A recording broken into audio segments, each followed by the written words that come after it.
కళ్ళ ముందు ఎన్నున్నా కూడా ఏమీ తినలేను. ఎందుకంటే డైట్‌లో ఉన్నాను కదా! నాలుక లాగేస్తుంది. కానీ కంట్రోల్ చేసుకోవాలి. ఎందుకంటే నేను డైట్‌లో ఉన్నాను. ఎన్ని స్నాక్స్ ఉన్నాయో, కుకీస్ ఎన్నున్నాయి అమ్మో! డ్రై ఫ్రూట్ లడ్డు అమ్మ. ఇది మన పరిస్థితి. Welcome to day 5 of 21 no sugar challenge. Morning బ్రేక్‌ఫాస్ట్‌కి బాయిల్డ్ ఎగ్స్, పులిహోర, బనానాతో స్టార్ట్ చేశాను. ఆఫ్టర్‌నూన్‌కి రాగి ముద్ద తినాలనిపించింది. మన ఇంట్లో అయితే కంఫర్టబుల్ కిచెన్ ఉంటుంది కాబట్టి ఓకే. బట్ పీజీలో ఏదుంటే దాంతో అడ్జస్ట్ అవ్వాలి.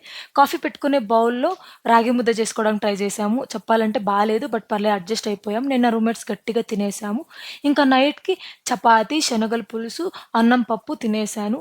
ఈ ఛాలెంజ్ స్టార్ట్ చేసి 5 డేసే అయింది. ఒక పాయింట్ దగ్గరైతే నాకు చాలా విసుగొచ్చేసింది. అదేంటంటే నార్మల్‌గా నేను జిమ్‌లో 50 మినిట్స్ టు 1 అవర్ వరకు వర్కౌట్ చేసేదాన్ని. బట్ ఈరోజు హాఫ్ అన్ అవర్ కూడా అవ్వలేదు.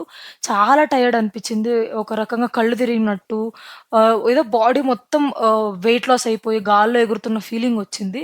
అంటే ఆ షుగర్ తినడం వల్ల మనకొక ఇన్‌స్టాంట్ ఎనర్జీ వస్తుంది కదా! అదైతే మిస్ అయింది.